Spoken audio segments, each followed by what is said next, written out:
Welcome to today's Inventory Planner webinar on OpenToBuy Planning.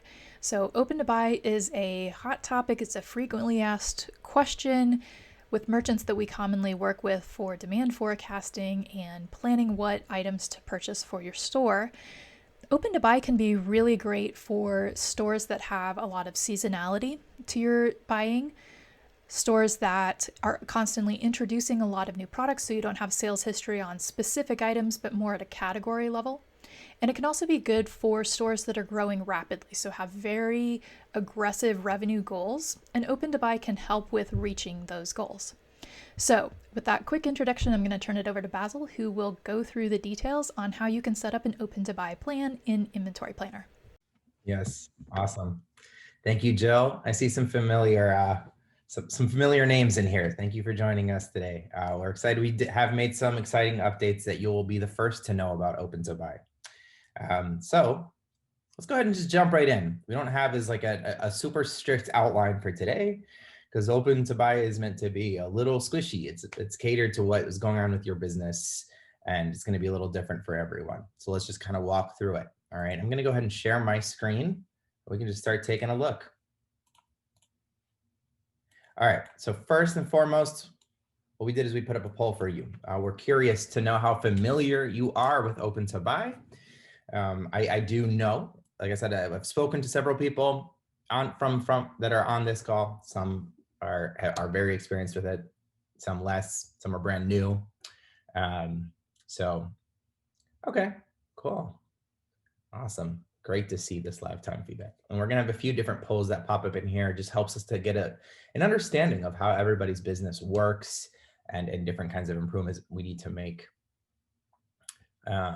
Cool. Looks like we have some brand new users. That's helpful to know. It's gonna change a little bit of the way that we talk about it today. Great. All right. So you can see my screen, I hope. So what I'm gonna do here, I'm just gonna go ahead and so we opened up our demo store, and when you log into our demo store, you could access our demo store anytime from our homepage. So if you were to go just to inventoryplanner.com to the demo store up here, you're going to find it. I also have it already open over here. So of course, you start in our overview page, and you're going to notice that OpenToBuy section. You might be wondering to yourself, what is this? So OpenToBuy, really, it's a more advanced feature of Inventory Planner, but I like to think of it as the first step in the greater workflow. And yes, also, as you have questions, as you go along, please feel free to drop them there in the chat. Jill just sent a note over there, so you should have seen a notification. So if any other questions come up. So I like to think of it as a first step in the sense that OpenToBuy really is about cash flow planning. It's about planning at a high level your purchasing budget, and then we can take that information to drill into our forecasting and replenishment analysis. So it's a really good place to first get a sense. What do we actually have open to buy in any given month based on a variety of factors, including, and most importantly, our planned revenue goals for the upcoming months and our ideal stock cover going into all of those months. All right. So here we are in OpenToBuy. You're going to notice we have our locations filter, just as we usually do. We can create plans at a variety of levels, whether we go into a specific warehouse or if we look at our combined warehouse that's aggregating all of our locations together. All right. Now we can create different plans, and we can also do a top-down or a bottom-up plan. Now, I would always suggest starting with a bottom-up plan. And the reason I say that is because the behavior you're going to notice in OpenToBuy with the bottom-up method, it's the same when you do a top-down method, except we just do it. If you were to enter, for example, planned revenue goals and forward cover goals at a top level, we're literally just doing it for every single category or subsection that we're looking at. So it's the same idea. It's just when you do it at top down, it's just repeating the behavior for everyone below it. So really, to demonstrate the behavior, I do recommend starting with the bottom up plan. Now for our proficient and somewhat proficient OTB users, we have a very exciting update. All right, so what I'm gonna do here, I'm gonna create a new plan, and you're gonna notice something pretty exciting here. Now we can do OpenToBuy by vendor and by brand as well as category. This is a frequent request we've got We can signal that this, you got the confetti going, Jill, I'm sure. So we'll get the confetti going here shortly. So what we're curious to know, because we have seen this question so often, we're curious, how do you plan your inventory buying? Historically, you've only had this available by category. Vendor and brand are new. So definitely encourage everybody to jump in with these features. Let us know how it's working. We've done quite a bit of testing so far, and we're feeling pretty good about it. All right, so, okay, wow, yeah, we have a lot. I've been hearing a lot that by vendor. So very excited to see that we've added this feature, and I hope that this is gonna help you out.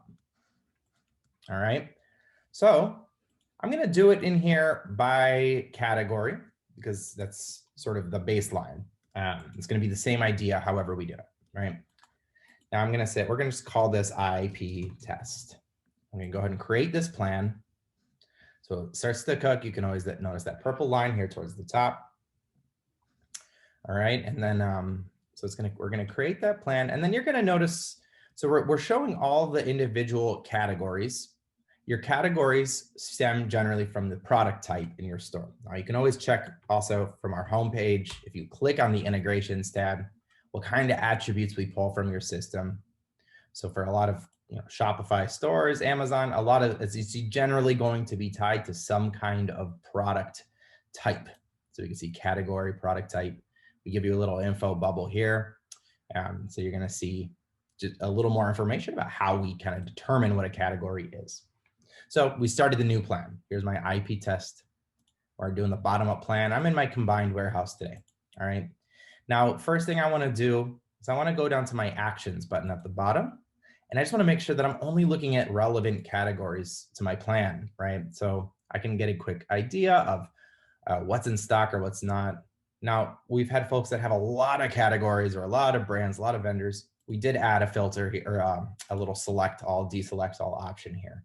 So if you want to selectively turn it off and turn some categories on, you certainly can do that. Let's do it that way. These are the ones where I have some decent stock, some decent information to work with. So I'm going to go ahead and apply. And now basically we're going to plan by the categories that are in that category organizer. And those are the ones that are going to roll back up to the top for when we look at our total level. All right. Sometimes we see unknown categories, or maybe like a catch-all returns category, gift cards, that type of thing. So definitely just, it's a good part of the cleanup process just to get some of that out of there. All right. So that's a key step. The next thing we have to do is to input our planned revenue goals. Okay, there's a couple ways we can do it. We can, well, of course, we can just manually enter our goals if we want, right? Or we can use actions. We could seed it from the prior year. Now, what this would mean is just essentially, I'm gonna actually cancel that real quick, and you're gonna notice that gear icon. It's what we generally use throughout replenishment, reporting, et cetera, to add columns in your tables.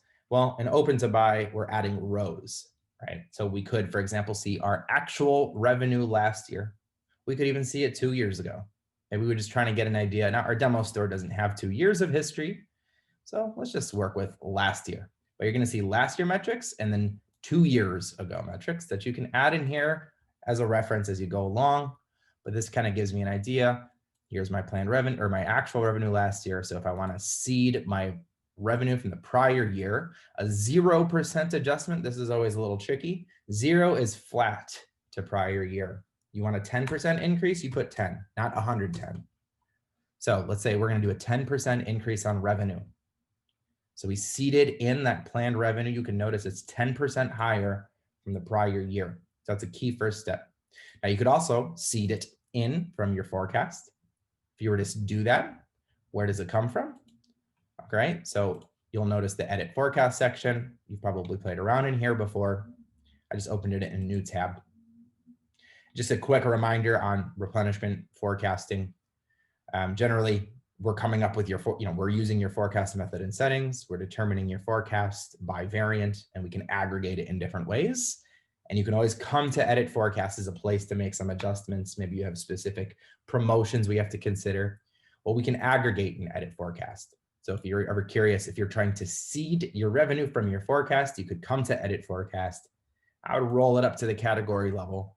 We're going to add up all the individual sales, the past sales, the forecasted sales, and then we're also going to determine the forecast revenue.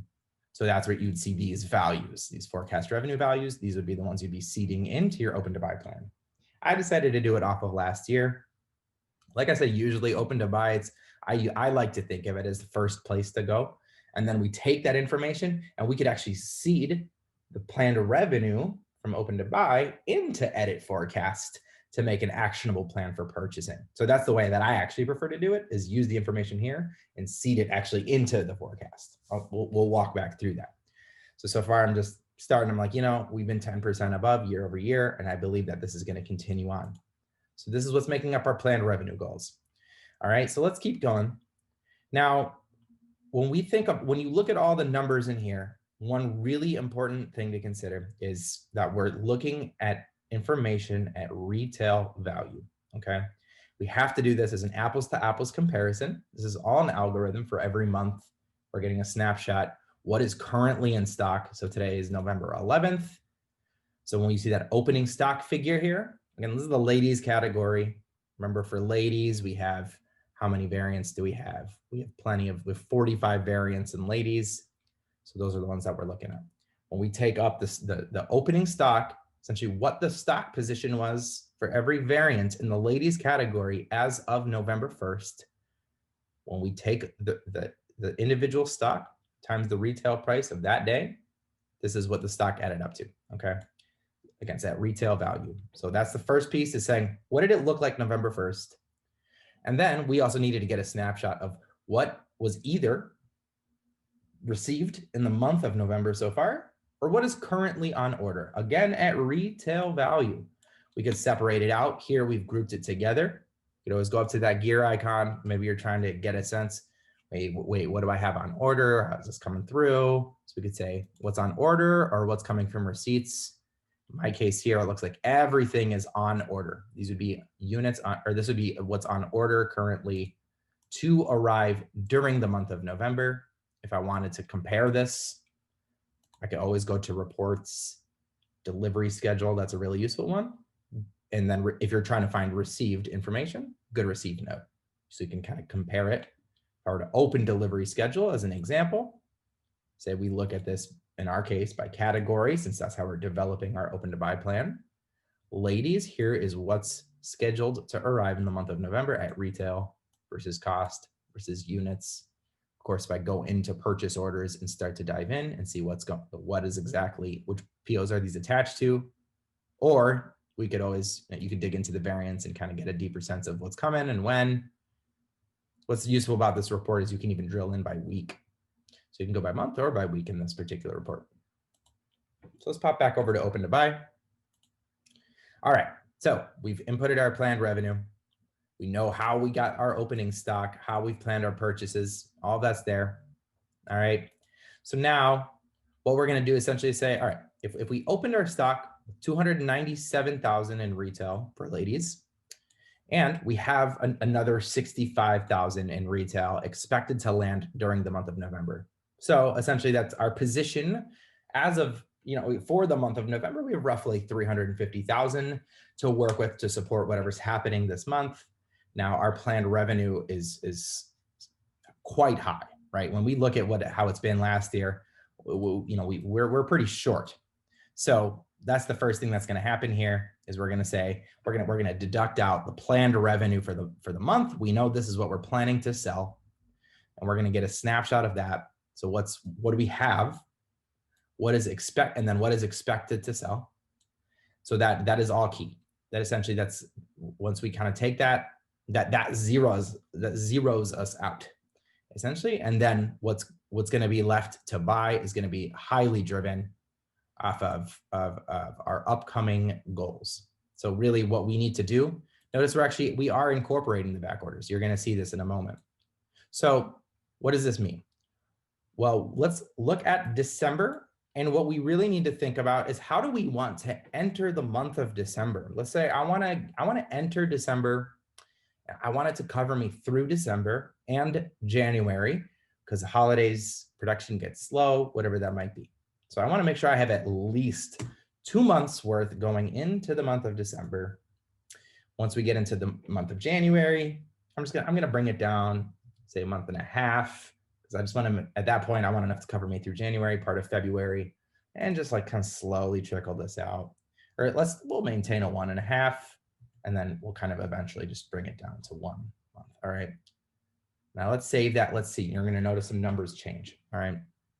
What we did here, we told the system how we want things to look by December 1st. I want to enter the month of December with enough to cover me through December and January. So that's why we want to enter December with about a little over 1.2 million, would make sure that we can cover ourselves for 2 months.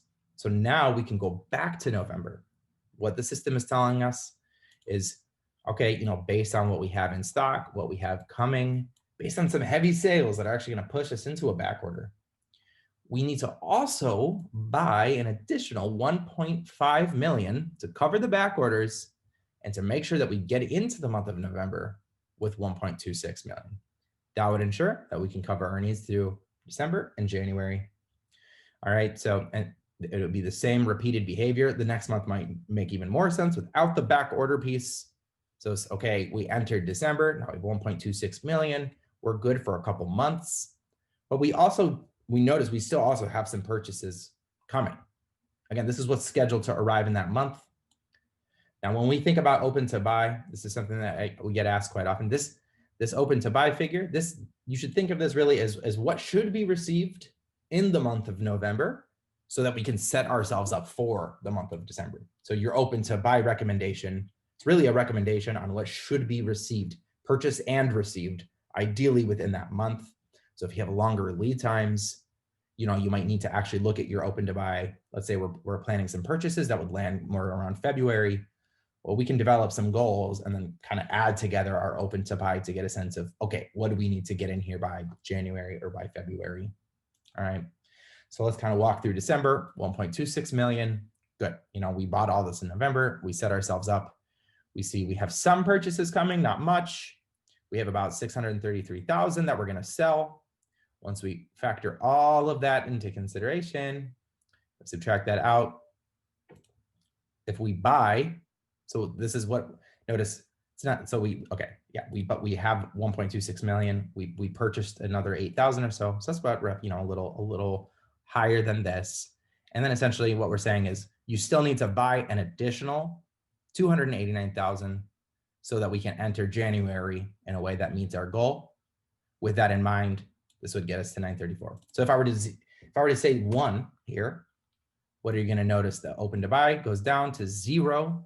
Our closing stocks is 645,000 because we just need just enough in January. And notice actually that number it actually rounded up a little bit. Well, we already have purchases coming in January. So it's kind of saying, all right, sure, you want 2 months going into December. Here's what you need to buy in November to get it done. And then even if you don't buy anything else, because of some existing POs we have scheduled to arrive in January, you're technically, even though I said 1, you have to be a little overstocked. It's just the nature of it because we already have those POs sitting out there. Let's say I want to go take it back to 1.5. That feels pretty good to me. So cool, I have my open to buy plan. And then from here, again, everything so far has been at retail value. So what we could do at this point is say, great, we know what we need to buy in November or December. And then we just input our margin. So say my margin's 65%. You would just put 65. Or maybe it could be different by month, right? Maybe it's 62 in this month, 68 here, whatever it might be. Your margin is ultimately what's going to drive it down to cost. So everything was at retail value up until this point, and we converted to cost using the margin. Now we could go even further with that. If I click on the columns here, and if I were to add average price, this would be average selling price. If we enter that information, it also allows us to calculate open to buy at units. So let's say generally in the ladies category, my average price, I'm usually selling my ladies items for about $30 or so. So if we were to set it up this way, then that would give us an open to buy units calculation. So that's how we can back into either cost or units, but we're always going to plan at retail. Now, especially seasonal businesses, of course, we have to take into consideration markdowns. It tends to be a pretty key part. I'm going to reset my rows just because I have a lot of information that was in there. So we're kind of back to where we were. All right. So cool. We have our open to buy. I'm going to add in my markdowns. Jill and I had a cool conversation the other day. I wanted to kind of put in perspective how to think about markdowns. We'd love actually to hear from you about how you plan markdowns in your business, so we can kind of get a better understanding of how this all works as part of the process. But the way that we like to think about it, so really, like, let's say you're buying like for your winter season. Okay, right now, October, November, December, you have a certain set of products. You're going to switch that over in the new year, and you're going to get some different products. Well, the reality is some of those old products today just aren't going to be worth the same amount heading into the new year. So that's where we can consider markdowns. You really think of markdowns as an adjustment against the retail value of your goods. Let's say by the time we get to January, all that stuff that we had November, December, sure, it was worth a lot more in that Q4 period. But if it didn't really sell the way that we intended, and our coverage was a little too high, now we're going into January, and we're going to be sitting on all this extra product. So planned revenue, this is really it's your revenue at your retail price. Okay, but markdown should consider the actual price sold, and then be that difference between the retail price and the actual selling price. So we're going to include all of that as part of this. So we're going to actually mark down 200,000. You're going to notice it's going to actually make us buy more, because the reality is our stock is worth less. And if we want to maintain these planned revenue goals, we have to sell a higher volume at a lower price to get it done. So the higher our markdowns are going to be, the higher our open to buy is also going to be to offset that and make sure that we purchase enough to maintain our planned revenue. All right. That is the demonstration for a specific category. I'll show you at the top down level. I see that we have some questions. Is there anything we should answer live, or are we? Yeah, a couple things. One, just a quick recap. Somebody was asking where to find the option to select by category, vendor, brand. So that's going to be at the bottom of the page there where you see new plan. And so that'll pop up with that drop down there. Awesome. Thank you for showing that. And then the next question, Mackenzie is asking, can you alter the time it takes for merchandise to come in for a vendor in OTB? They have several international vendors, so they have a longer lead time, 8 to 12 weeks on production orders. So Basil, do you want to talk through that and kind of thinking about the expected time there, expected arrival date? Yeah, no, it's a good question. And I see we also have a question, Aiden. I know that's something you and I have talked about a bit, for this example, I know Aiden has purchases that she can't even purchase. She can't have those goods arrive until next, I think it was March or April or May, but we have to factor in, like there's all these goods coming in the meantime, and there's a certain flow to that stock, but we can't actually take action until what happens in May. So we still have to understand the picture between now and then. We're still generating all these open to buy recommendations, but we can't cash in on it. So really the answer, unfortunately, is currently you cannot factor in lead time directly in open to buy. The way you need to kind of think about it, you would be able to put in your goals, say like ideally we would be, let's say we just want to maintain 1.5 months at any given time. All right. But maybe I just can't get it. I can't get the stock until, let's say, next April. Well, then we would add together, because ideally this is everything we need to buy and be received in these months to support the sales that we're seeing. So it's going to be different by business. I think that's part of what complicates this is we don't know if you accept back orders, if that's lost revenue. There's a lot of implications there, right? So in this case, if we do accept back orders, then it gives us a sense of, especially if we already have POs that are out there and we can see what's scheduled to arrive in these upcoming months, we're already considering it. So we're going to see like, how do you enter these different months? What's already coming? And then what's the planned revenue for these? So we can get a sense of what the end of each month is going to look like and what else ideally should be purchased to support it. I know in the case of Aiden in particular, we found that, we have all these goods that are coming between now and the spring. But there's also, it's just not enough. So there's going to be back orders, and we also need to factor that in as part of what we purchased to come by April or May. So for that, we would just add up all of this open to buy, say like, I can't get it till April. Yeah, well, I would add all of this together to figure out this is actually what I'm going to buy for ladies to arrive in the month of April. Above and beyond everything I have in purchase, I have to buy this much extra. It'll land in April, and it would offset any kind of back orders, everything that have accrued. So we have to back into, essentially that's how you have to consider the lead time. If it's, let's say if it's generally a 60-day lead time or something, right? Then you could think of, let's say like, so January is a good example. We want this much to arrive in the month of January. And so we have to purchase it now, right? So if we place that purchase now to arrive in the month of January, maybe we want to factor in what ideally should arrive in this month. Maybe we say we want 3 months of coverage for December, but it's not actually critical that it's here by December 1st. We can still get that open to buy recommendation to say, cool, here's what we would need to support it. Maybe it can't get here until December 15th or January 10th, whatever it might be. It still gives you that recommendation to say, if you ideally were to enter December with 3 months, this is what that would look like. So you could use that as a way as well. Does that help to answer that question? Jill, was that pretty clear? Yep. I think we got it there. So good. All right. Yeah, and we do hope to, especially now that we have open to buy by vendor, it's an ongoing conversation. We want to think about how lead time should be considered. This is an ever evolving part of the system, and there are some new exciting features in here.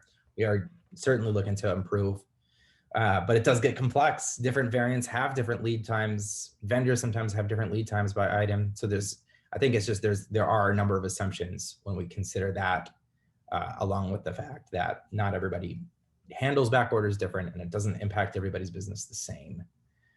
But yeah, so that's that piece there. Awesome. Okay.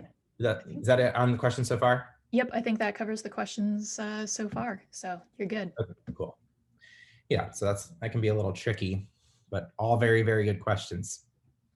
What I'm going to do is I'm going to actually go now to top-down plan. Now you can switch between them at any point. Now you'll notice that, there's some numbers in here that are already happening at the total level. We're taking the values from the categories. We're aggregating back up here at the total level. Now, if you want to plan at a total level, we're going to do everything we just did for the ladies category at the total level. So it's just, we enter it there, and it's just going to try to repeat the behavior for every single category. All right. So what I mean by that is, let's say like at a total level, here's our planned revenue goals. All this feels pretty good. I entered it, this is an interesting example because I already put in 3 months for December. So we're probably going to see some overstock if I try to do something here, right? If I were to try to put 1.5 for December, it's not even going to be possible because of everything that's already reflected by category is already above that. So it's going to automatically recalculate for some overstock. So what happens when let's try to do it at total. Same way we did ladies. Let's say we try to do 1.5 across the board. And then we save that in. So it's going to try to repeat that behavior for every category. Actually, in this case, we really only had one overstock issue. And we said it's here in accessories for the month of December. The issue is we're already at 1.95 coverage for months in the month of December. We can't set it to 1.5. The lowest it could go without buying anything is going to be 1.5. So let's scroll down to accessories. Or sorry, it recalculates my December because to 1.511. I put in 1.5, it recalculated to 1.511. The reason we can scroll down to accessories, and let's look at the behavior. Our planned revenue, it's 10% higher than prior year, all of it just exactly like we looked at. Opening stock as of November 1st. We have nothing on order, but we see, here's what's opening stock and the planned revenue. Doing nothing, here's how we end November, 62,000. We enter December with 62,000. Well, that's enough to cover us already for more than a month and a half. So without doing anything, we're overstocked there. So we're saying don't buy anything else in November. Even so, you're going to enter the month of December with 1.95. Now, the categories where we could set it to 1.5, we did. and we gave you an open to buy recommendation for November. So we're going to do it where we can. Where we cannot, it will calculate overstock. And so generally, it's when you plan at a total level, that's why you're going to see these recalculations, because it's going to say, oh, we can't actually go that low. If I were to go even lower, say I want to keep it really lean, I would ideally be just 1 month of cover at any given time. We're going to get plenty of overstock errors, I'm sure, because I don't know, still not quite that much. Yeah, it'll try to repeat that behavior for every single category. This one, okay, so just recalculated to 1.023.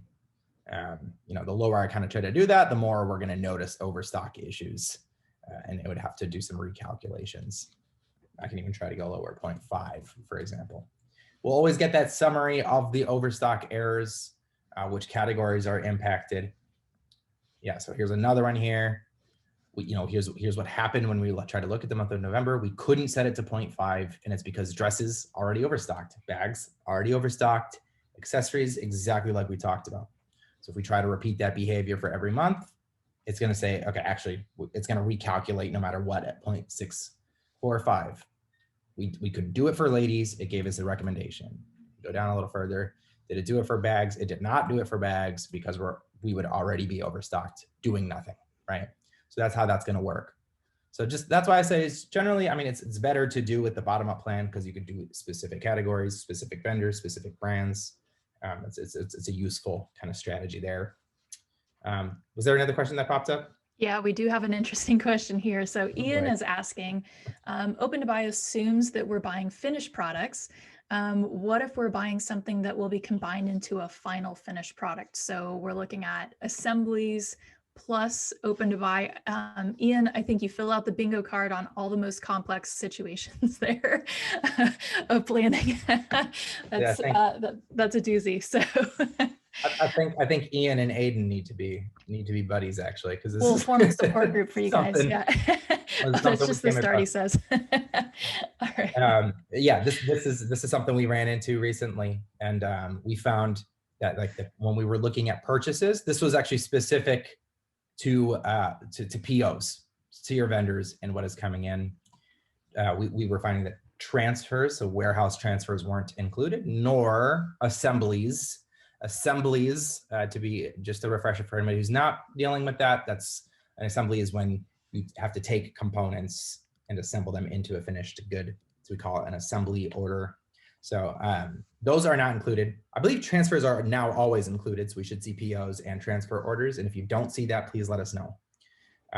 Or actually, I mean, I guess we could just look at our FBA location, right? We should see the incoming shipments. So yeah, we should see transfers. Now assemblies, we did that as a customization for one account, Aiden, here, because that was we had to use assemblies as a way. I mean, just specific to that business, that was how we had to represent incoming stock. It's not always the case. A lot of times, I mean, if you have the stock already in your components and then you're just assembling that into a finished good, then it's really it's considering it one way or the other.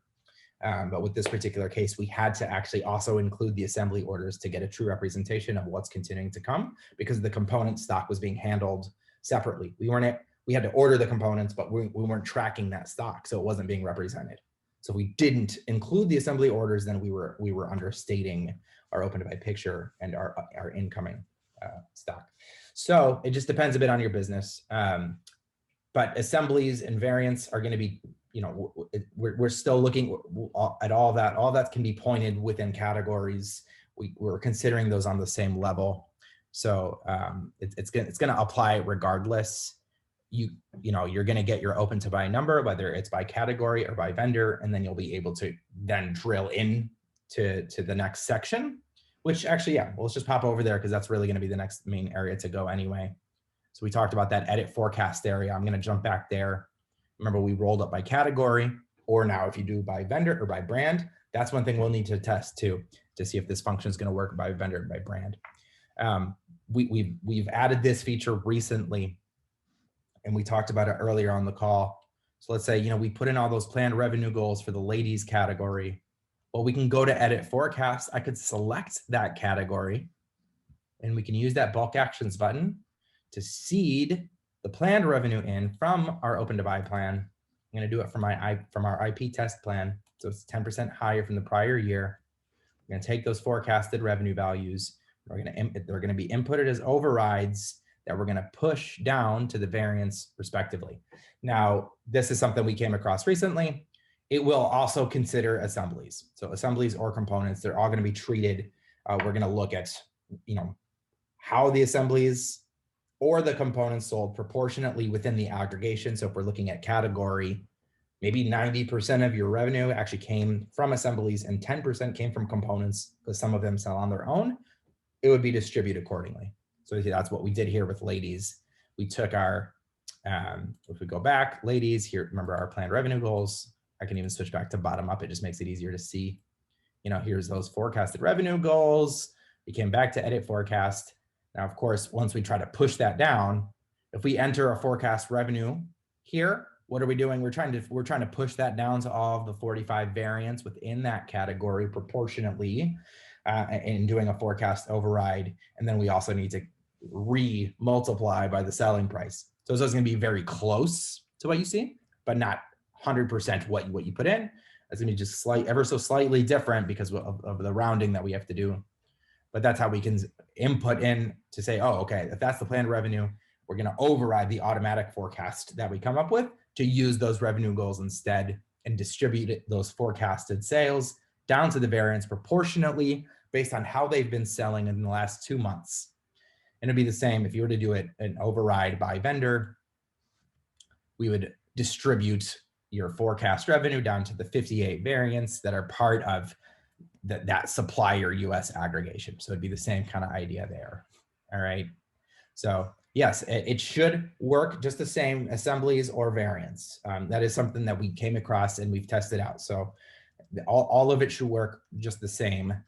If you do need assembly orders considered because it's your incoming component stock isn't reflected in here for any reason, then let us know. We can make sure that we capture your incoming assembly orders to be factored in here. At the end of the day, we just need to make sure we have an accurate picture of what the opening stock is and what's truly coming for that category so we can figure out what else to purchase. All right. Perfect. We do have another question. Danielle is asking, is there a way to remove inactive items from the catalog? As a fashion store, they have many of their items that only come in one time, so they're not replenishing the exact same item. So how would we handle that in OpenToBuy? Yeah, I mean, so OpenToBuy, we should be focusing here on variants that are replenishable. So really, as you are coming out of a season or anything, make sure you mark those variants as non-replenishable, and then they wouldn't be reflected in here. You can always do that in whether it's replenishment or directly in the catalog section.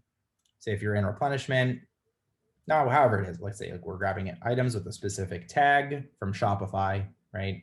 Or we're just filtering anything that says mango and not magno. Say we're grabbing everything that says mango and everything with this keyword. We're discontinuing with just a seasonal item. Bulk actions here set to non-replenishable. Then we wouldn't factor in these mango products with our OpenToBuy plan. So you just mark that stuff as non-replenishable at any point. All right, sounds good. Yeah, if anybody has any more questions, feel free to drop them either in the chat or the Q&A section at the bottom of your Zoom window there. Basil, I'm gonna just jump in here before we start to see people. I know it's late in some time zones we're covering, so I just want to jump in here. I know some folks are newer to Inventory Planner. Whether you have a new account or you're new to your team or would like a refresher, we do have kind of an introduction to demand planning and Inventory Planner usage webinar next week. I'm going to drop in here the registration link. That was pinned.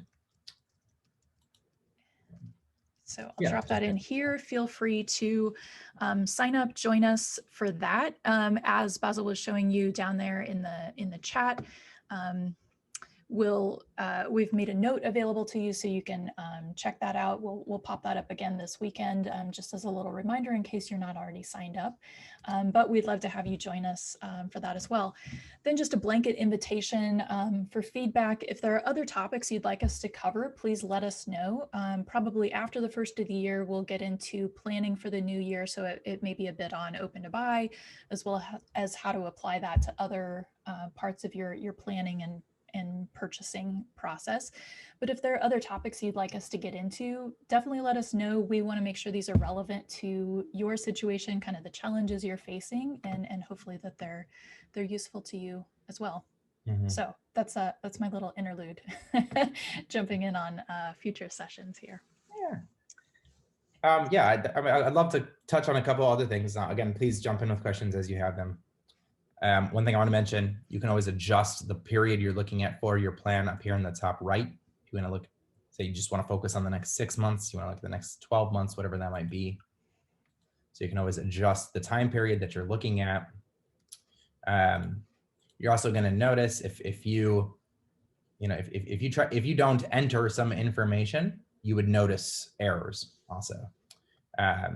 So for example, let me go back to my IP test plan. We get errors here. Actually, we'll call this one test. There's some errors that actually show up as soon as you create a plan, because if you don't put in any planned revenue, then we can't really do any analysis. So keep an eye. Also, you'll see like a little alert button that'll kind of give you a sense of, hey, we can't, we cannot give you a recommendation with this plan to cover if we don't have planned revenue in these upcoming months. Sometimes if you seed your revenue, for example, from the prior year, it'll do it for the next 12 months, but then we won't see the revenue beyond that. So if it stays at 0 and then you try to put a high cover, let's say I try to put in like 1 month or anything here, well, we can't. A little toolbar, for some reason that gets caught sometimes here. Did it give us an error? Oh, it actually didn't. Interesting. Yeah, it usually will if we don't have a revenue goal. Instead, in this one, it's just recommending we don't really buy anything. I guess because we have some POs that are coming in this particular case. But you should pay attention to it. I definitely have noticed it when we kind of, especially when you when you input your planned revenue, but then that revenue only goes into a certain point, and then you try to put in a stock cover goal. The system isn't really sure how to handle it. So maybe like we have 10,000 for these upcoming months or something, whatever it might be. Actually, we'll say even higher.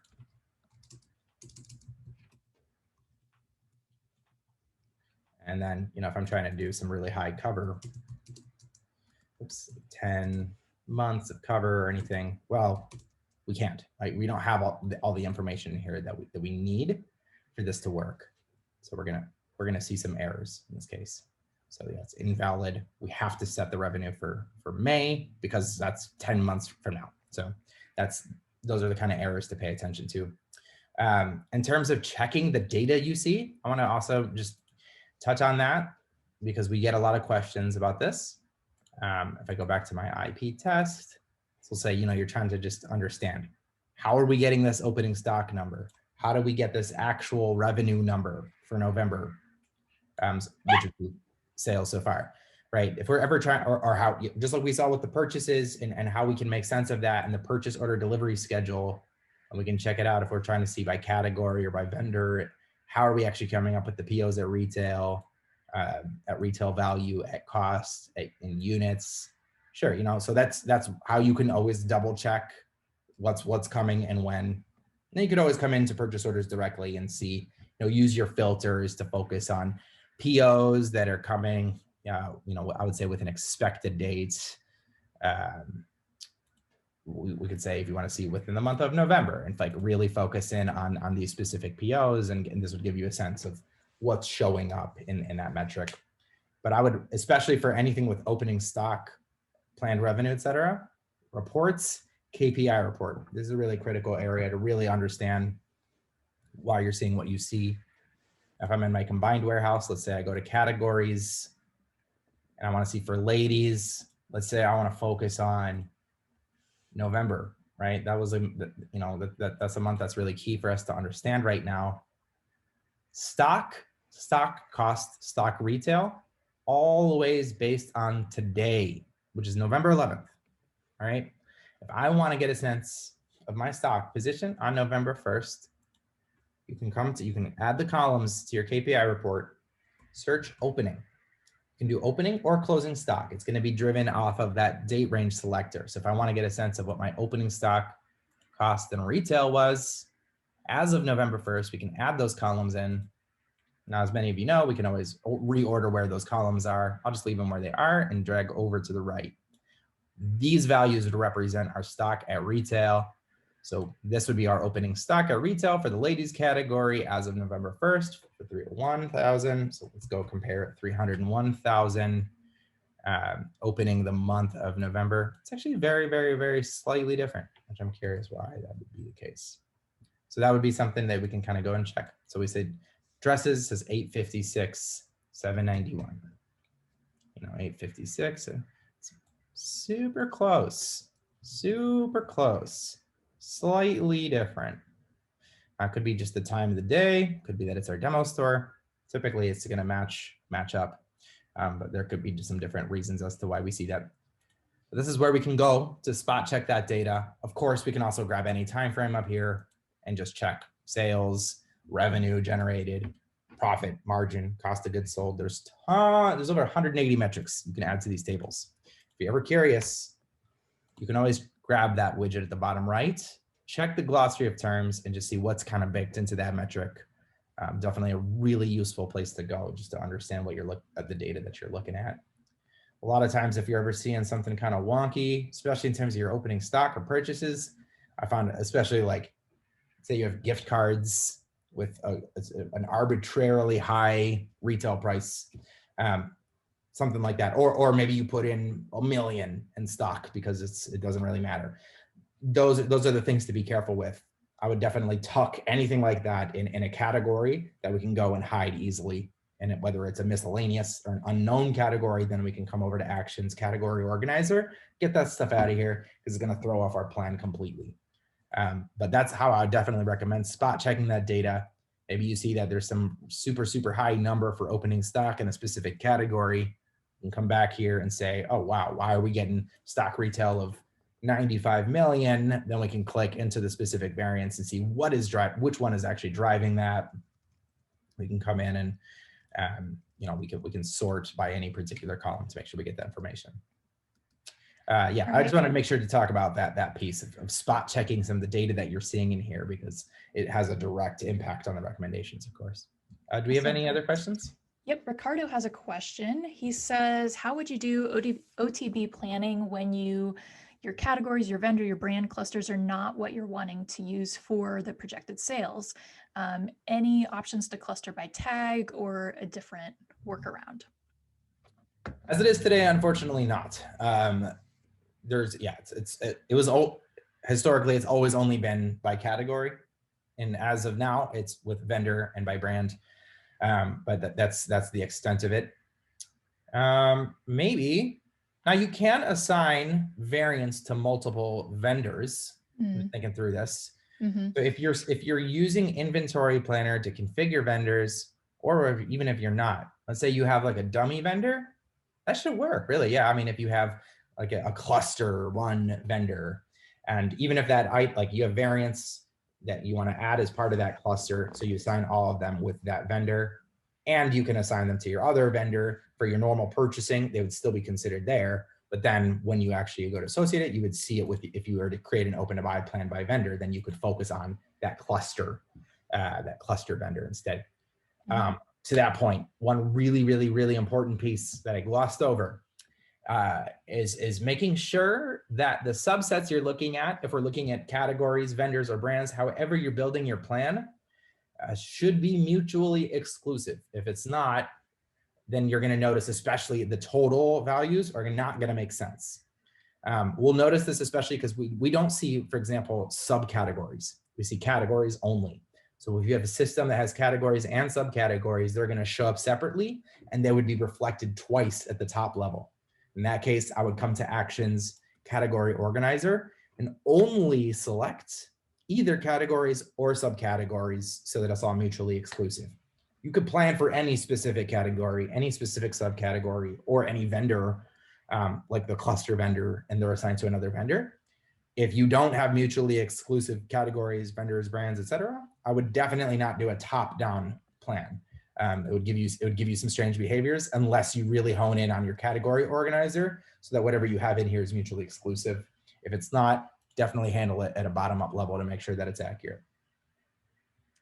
Awesome. I think that's all the questions that we have in right now. If we're winding down on time, so if you have any lingering questions, either drop it in the chat or Q&A, or chat with us down in that widget in the lower right-hand corner. We're glad to talk with you, set up some time to kind of talk through your OTB plan if you have lingering questions. So I think that we're kind of wrapping up unless you have any lingering additional nuggets of information you want to share with us, Basil. That's the Squeeze key in. stuff. I feel like OpenToBuy, it's a lot to absorb at first, and a lot of it is just going to come down to experimentation. Like I said, it's very different for every business. And yeah, maybe you'll find we shouldn't include transfers in your case. I mean, whatever that looks like. I definitely encourage you to jump in.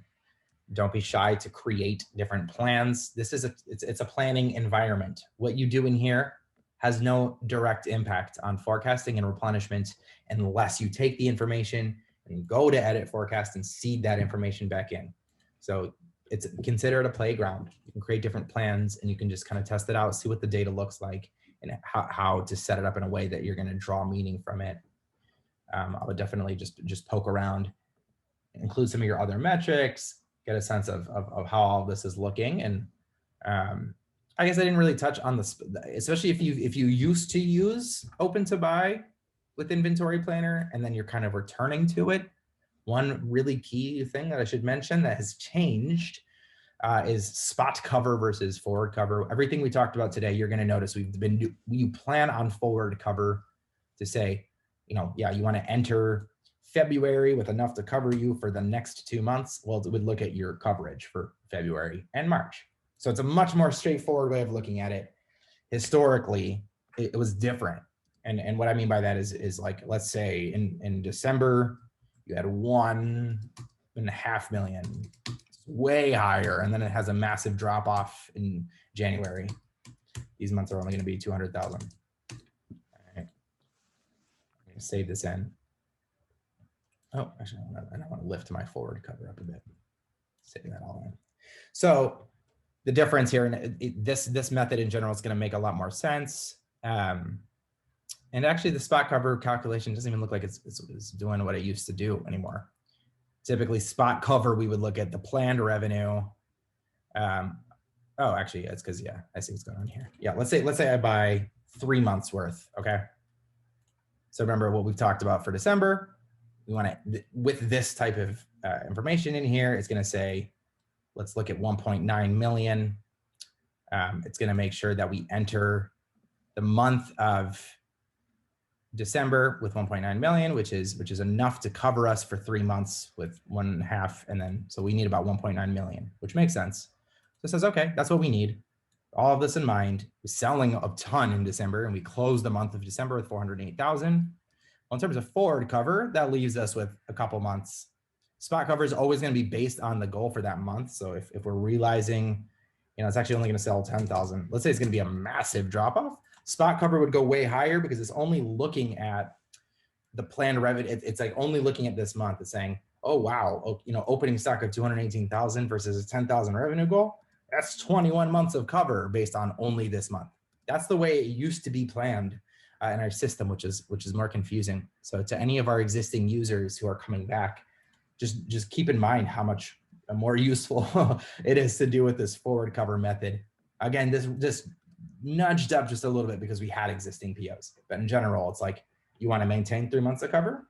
Great, no problem. We could just kind of have threes across the board, and we're always going to be looking at the current month and the next couple months in that case, so you can kind of keep it flat rather than sort of trying to back into that with that spot cover. Yeah, just another little tidbit to any of our existing users. Now, those are all the main tidbits I have. I know, like I said, it's a lot to take in. So please poke around, Let us know what feedback you have. As you have questions as you go along, you can, of course, use the resources, go to the KPI report or your PO delivery schedule report and get a sense of why you're seeing what you see. And then also feel free to ping us down here at the bottom right if you're just not able to understand why you're seeing something, or you're just trying to get the best out of the system and you have a couple questions. Don't be shy to give us a shot at that point as well. Awesome. All right. So that takes us right up to the end of our time. As a reminder, you will get a link to the recording of this within 24 to 48 hours typically. So we'll send you an email with that. Definitely let us know what questions you have. And thanks so much for joining us today. We're really glad to have you here and have so much interest in OpenToBuy. All right. Bye, everybody. Take care.